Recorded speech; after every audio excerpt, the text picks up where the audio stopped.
So in this video I'm gonna try to attempt to answer the question how to crack an SAP interview. And in fact I got a question from somebody from India asking me, can you please share with me a few tips on how to crack SAP MM interviews and how to select and shortlist companies. So at the very end I'm gonna share a tip from Bill McDermott, something that I learned from him that's super duper important. So don't miss that last bit of a comment. I'm gonna address the question as best as I can. I'm not a recruiter, I'm not in HR. I do work for SAP and all the views that I express are my own. So please take it for that.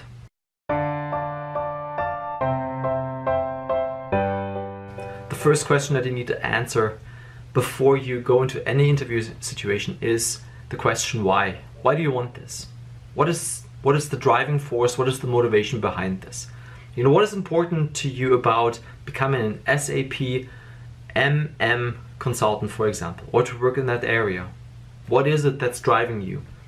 Try to find a really good answer to that question. That for me is key, and that will be half of what you need to get into the door of a company that is looking for that skill set.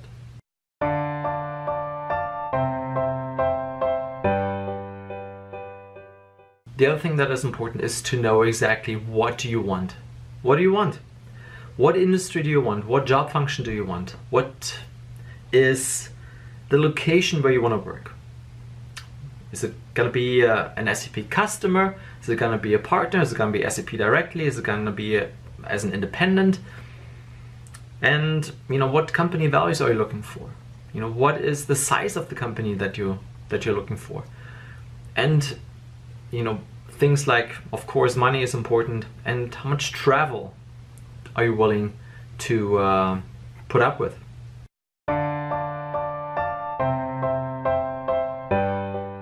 Once you know exactly what you want, then it's just a matter of looking into Google, for example, and finding exactly the match that you need. You can also look into job portals. You can look into rating sites like glassdoor.com, and you can check out, you know, what are other employees saying about that company that you're interested in. And they can also give you tips. Some of them give you tips on interviews that they've had and the experience that they've had. So you can get some other clues on how to crack interviews at particular or specific companies.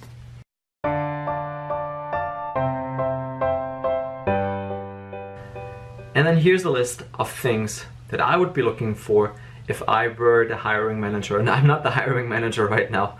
So this is just my view, and please take it for what it is. But let's say I were the hiring manager. I would be looking for somebody who is passionate, somebody with high energy, somebody who is proactive, who takes initiative, somebody who is not quiet in the call, somebody who asks questions, somebody who is a critical thinker, somebody who speaks up. I think that hits the point. Somebody who speaks up. That's super important. That's what I would want in somebody who works for me as a consultant working with a customer. You know, you got to be able to take the customer's hand, tell them, here are your options, and this might be the best for you. Somebody who can communicate something complex into a simple picture. So important is, in that context, you know, can you put an idea that's fairly complex onto a whiteboard? So that's a skill that I used when I worked with external customers. That's a skill that I use when I work now with internal customers. So in the interview itself, what I can recommend is just, you know, be yourself. Be yourself and be authentic. You know what you're strong at, know your weaknesses, and just don't oversell yourself. Just be honest. I think that's really the key.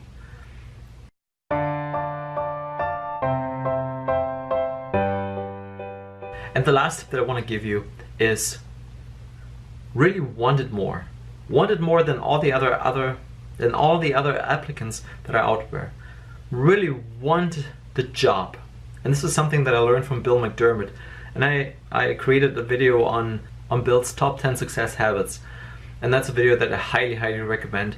So with that, I hope you have some really good input to crack your interview and find and select a short list of companies.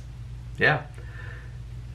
So if you liked the video, please give me a thumbs up. If you haven't already, please subscribe to my channel, Ingo's Classroom. And if you have questions, just put them in the comments or send me a message on the Ask Ingo link that you find on the channel as well.